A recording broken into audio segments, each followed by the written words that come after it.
Hi D&D fans, welcome to my review of Dragon Magazine issue number 4. I am Sparkle's Devil Monster, and if it looks like I've just been in a fight, I have a 1-year-old little devil monster of my very own, and he likes to scratch and claw. So tonight we are taking a look at Dragon number 4, and you can see from the cover art here, there's some sort of foreign hieroglyphics, maybe Sumerian looking writing on the cover, which isn't really my thing, but it is somewhat evocative of ancient writing or some kind of magical text, perhaps. It doesn't seem to really refer to anything in the issue unless it's a language from the campaign setting Empire of the Petal Throne, which takes up a lot of space in this particular issue. So some of you have been asking about issue number 3, which I thought was the worst issue of Dragon Magazine. On the birth tables where you can roll to determine your father's occupation, can you roll to determine your mother's occupation? And the answer is no. Dragon number 3 does not address mother's occupation. It assumes that her occupation is mother. So, that having been said, let's move on to number 4, which is at least slightly better than number 3, but not as good as Dragon number 5, which I have read, and I very much look forward to reviewing. All right, so on page 10, several Npcs are described, and they receive only brief sketches, not very much characterization, and they're on a random table. But they were the best Npcs that issue number 4 has for us. So the first is a pimp. I would use this character as a villain. The pimp will attempt to hire or buy any player with a comeliness score of 81 or more. So this was an extra stat that got added in addition to or in place of charisma. And instead of going from 3 to 18, it was a percentile score. Kind of like if you had an 18 strength, if you had exceptional strength, back in the earlier editions of D&D, you would roll percentile dice to determine just how strong you were. So if you refuse the pimp, he will summon 2d6 armed thugs to attack, and will almost certainly do this if refused by a player with a comeliness of 96 to 100. And the pimp carries quite a lot of gold on him as well if you defeat him. So, this doesn't really sparkle for me. I don't know if I would use the pimp, especially if you have players who may have had issues with sexual violence in the past. The pimp would probably, especially because this pimp attacks the players if they don't become a whore, may not be appropriate for most gaming groups. So I'll leave it at that. Next NPC, we have an ally. This is a beggar who may occasionally, at the referee's option, be a noble or a god in disguise. So I kind of like this for a couple of reasons. One is they call the dungeon master the referee, so it sort of sounds like you're at a soccer game. Back in first edition, dungeon masters were judges or referees. Only later did they become DMs. And second, having the beggar be a noble in disguise or a god in disguise is sort of an allusion to myth and older fiction, where this tended to happen quite often, especially in Greek myth. Hospitality was a virtue, and if someone came to your home and you offered that person a meal, then you were virtuous, you were doing the right thing, and sometimes you might be so lucky that this person was actually Zeus in disguise or some other figure who would reward you for your piety. So that's kind of cool, but still, it's not amazing, right? There's very little characterization beyond that one sentence for a beggar who may be a noble or god in disguise occasionally. Still, though, that sparkles for me. Next up, we have a pickpocket, also described in the same D100 table. This pickpocket attempts to steal a weapon and a D20 coins from a chosen player, and the player has a 25% chance of catching him in the act. So today in 5th edition, this would be maybe passive perception, unless the player is actively looking for pickpockets. Maybe they have been burned before by some thieving children in the marketplace, and so they're on the lookout. Then they could roll perception. And the pickpocket has a 50-50 chance of using a weapon he's lifted off the player character to defend himself against the player character, which is sort of a weird use of the word defend. Really, he's assaulting the player character he just stole from with his own weapon. Kind of like those people who commit suicide by cop by trying to take a policeman's gun. So yeah, that's the pickpocket. Not that great. Players tend to hate it when you as Dungeon Master take away their hard-earned stuff. So pickpockets might drag down the game a little bit. All right, so then I mentioned the world that's referenced in Dragon number 4, and that is the Empire of the Petal Throne.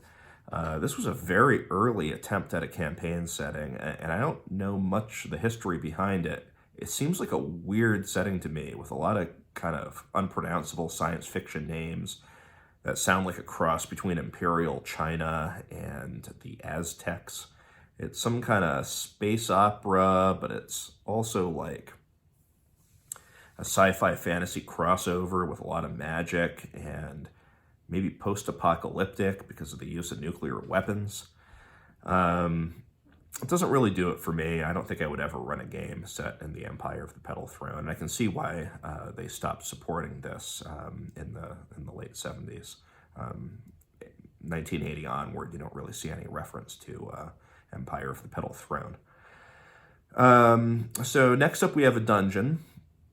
And this one deserves a sparkle, even though the dungeon isn't particularly well described in detail.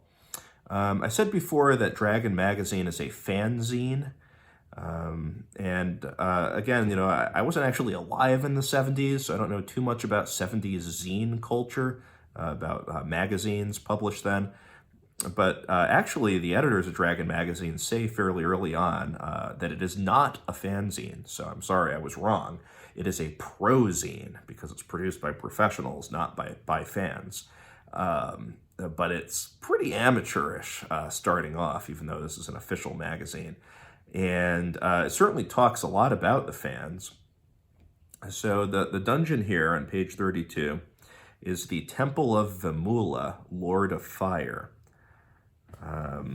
And apparently this was a dungeon that was presented at maybe Gen Con, one of these conventions, and it was popular with fans, and they actually built it with terrain, which you can see there. Various photos of their terrain. I'll zoom in on one of them, where they have a mural of an angry Lord of Fire painted on the wall, maybe in the final chamber of the dungeon when you fight the boss. And they say it was very popular with the people who attended the convention. So good on them. These are the guys who founded our hobby. So even though it probably seemed a little dorky at the time, and it is, in retrospect, not maybe the coolest thing ever that you would put in your 5e game, the Temple of Vimuhla sparkles for me as sort of an historical artifact. So next up we have a monster. The monster today is a monster that I don't think anyone will ever use because it's unique to the Empire of the Petal Throne campaign setting. This is an alien race called the Mihali. The Mihali. And as you can see, they are hermaphrodites. So apparently they don't need armor on their breasts, and they each have 4 nipples, which they bear to the enemy. They are exceptional magic users. They are the enemies of humanity. They landed on this planet along with humanity and then fought the humans over the planet. And this war ended with the use of nuclear fission weapons. Afterwards, the few survivors to emerge found themselves in a radioactive wasteland full of buildings turned to slag, undrinkable water, and inedible food, all radiation poisoned. So they continue to fight for survival with the humans, who are reduced to using low-tech weaponry that they scavenge or build. So an evil but inscrutable alien race. Yeah, probably not going to use them. So then I'm looking for a spell, and the spell I found was a 7th level magic missile that sparkles for me because it's described as the equivalent of a Smith & Wesson 357 Magnum revolver. So 7th level magic missile, at least in 5th edition, would deal 9d4 plus 9 damage for an average of 36 or so points of damage. And so it's kind of cool to know that 36 points of damage in 5th edition is the same as getting shot with a 357 Magnum revolver in 1st edition D&D from the 70s. That sparkles. That just brings some joy to me as a gun enthusiast. All right. Then our penultimate item here for the review is a magic item. On page 21, we have a magic item called the Ring of Wedding. Referred to in ancient texts as the Band of Gold. The Ring of Wedding is found on the 3rd finger of the left hand of weregamers. Forged only in matching pairs, the Ring of Wedding creates a bond of telepathy between the pair wearing them, thus sharing a potion of wild turkey with a weregamer who wears a Ring of Wedding will have a 90% chance of being known by the wearer of the matching ring. Maybe they can smell it on your breath.